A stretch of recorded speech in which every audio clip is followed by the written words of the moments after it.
Joining me now is Andy Puzder. He's former CKE restaurant CEO and Heritage Foundation visiting fellow. Andy, good to see you. I mean, it really ticks us off, us Americans who have serious questions about how well the IRS is doing anyway, to pay 6 times the amount they're now getting for an agency that most Americans don't particularly like. This is not democracy, is it?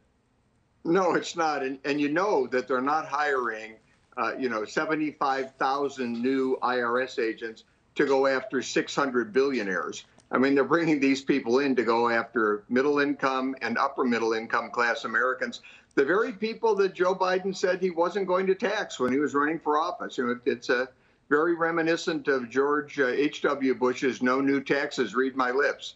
I think we've got the same result here with Biden. And, I would point out that the Army is announcing that over the next 2 years, it's going to be short 40,000 enlistments. Wow. The Border Patrol can't hire enough Border Patrol agents.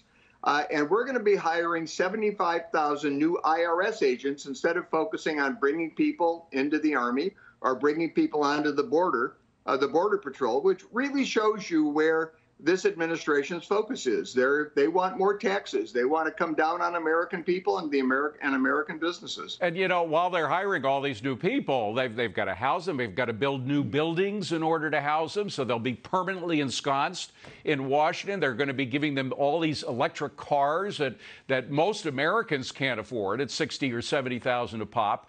I mean, it is like there's just in complete opposite of what is happening to the average Americans who can't even afford the food that they used to be able to put on their plate. I mean, this is really disgusting. Well, this is a really tone-deaf administration. I mean, if they think that the American people are going to react positively to these kind of shenanigans, they're redefining recession. They're telling us that inflation is transitory and not real, and maybe we should appreciate it. And then they're telling us that the most current data is out of date. And now they want to come forward and call something that's going to increase taxes for everybody.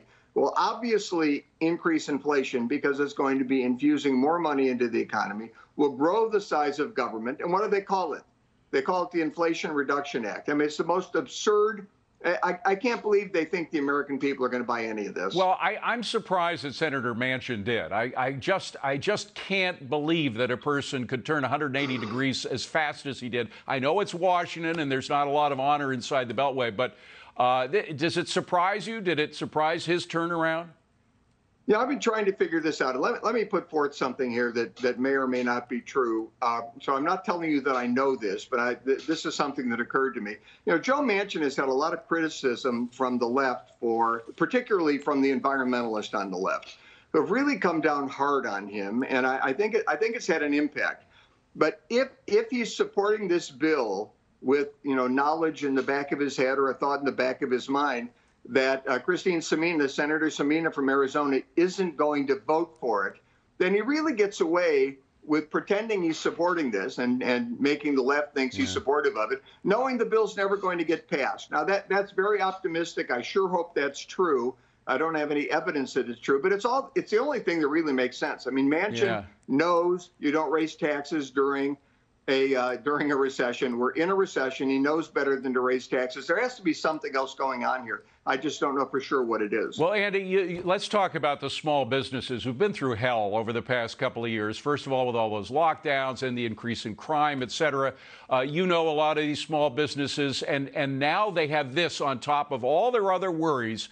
They have to worry about lawyering up, about getting new accounts, about figuring out a new way of doing their tax, about dealing with the IRS on a daily basis. And then, of course, there are other things in this bill that are worrisome to them, too, like getting rid of that depreciation bonus that they got from the Trump tax cuts that allowed them to depreciate right away stuff that usually took years to depreciate. I mean, it's almost designed to affect hardest the people who can afford it the least. Now, this would be very, very tough on America's small businesses who really need help coming out of the pandemic. They really need help coming out of the economic lockdowns that we had over the past couple of years. They don't need to have some tax bill shoved in their face on top of increasing labor costs, on top of increasing commodity and goods costs, on top of an economy that's going into recession and already is in recession.